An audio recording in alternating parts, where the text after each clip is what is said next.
Bakit nagpiprito ang beshi ko ng saging na hinog? Okay, baka siguro gusto niya talaga maging hinog na hinog na hinog. Ay, ang lakas na be, oh. Ginaganon-ganon niya lang yung ano, tinapay. Okay, naging toasted na siya, be.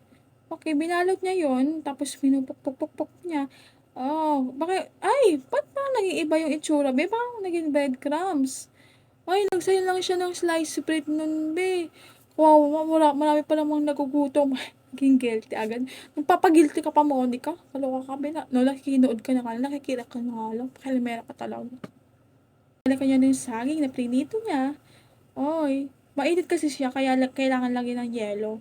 Bakit kayo ba nagluluto, be? Di naman kayo mapapasok kung ito na naman, oh. Kailangan, effective talaga yung may, ano, no, may tubig. Ay, kaya lang nilagyan na ulit niya ng itlog. Wala rin. Wala na naman nangyari. Oy, ito pala yung tamang hack kung paano maghiwa ng chocolate. Magpasa lang tayo ng ano, magpasa lang tayo ng kutsilyo, be, at maihiwa na natin yung mga chocolate na napakatigas, be. Kasi hindi man pwede natin patunawin yun, be, kasi kailangan yung buong makuha yun na pa-max talaga. Kaya, kailangan talaga pasuin yung, para hindi talaga mag-crack yung, ano, chocolate. Yun yun. Okay, ito na, bilalaki niya na yung in-steam niyang saging. Ay, kaloka, in-steam. Asan na yung ano, banana, yung ano pala, yung barbecue stick. Nakaloka, saka yung banana, ano. Okay, shape ng star. Okay, dinurog niya ulit. As usual, pahirapan na naman yung sarili niya. Okay, siguro gagawin niya naman itong bilo-bilo, kaya mixture. Napakarami ko talagang natututunan, be. Napakatalino ko na talaga sa pagluluto, be. Pwede na ako maging chef talaga. O, di ba? Kailangan talaga pabags yung ano nun, be, chocolate. Hindi pwedeng ano. Okay. Parang donut, mini donut yung gagawin niya. Dessert. Sarap niyan, be. May chocolate sa loob, be. O, unang kagat, be, chocolate agad. Ganon. Napakasarap nun, be. Tapos, yung ano mo, yung tinapay niya, be, may pagkasaging flavor, be. Ang sarap. Tapos, yung chocolate pa. Ang sarap talaga, be. Pwede natin gawin yan, be. Kaya lang, di ko kayang gawin yan, be. Wala tayong pera, be. So, tayo, yung mayaman.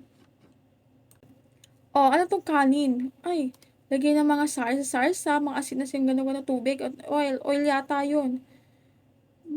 Parang sarap ng kanin na yan. Alam mo yung parang ano, sarap. Basta masarap siya. Okay. Ganun pala yung tamang hack nun para maging bilog yung kanin. Ito, magigisa siya ng mga gulay-gulay, sausage, and ito yung ano kanin niya na parang bilog. Oo, parang naging bilog naman siya. Akala ko lahat, be. Akala ko ganun ka kasipag eh. Akala ko lahat may bibilog mo eh. Oh, di fried rice na naman tayo. Oh, akala ko lahat ibibilog, be. Tapos siya lahat bilugin talaga, be. Durug-durugin niya, be. Pero ngayon, natuwa ako, be. Kasi hindi siya masyadong napagod ngayon.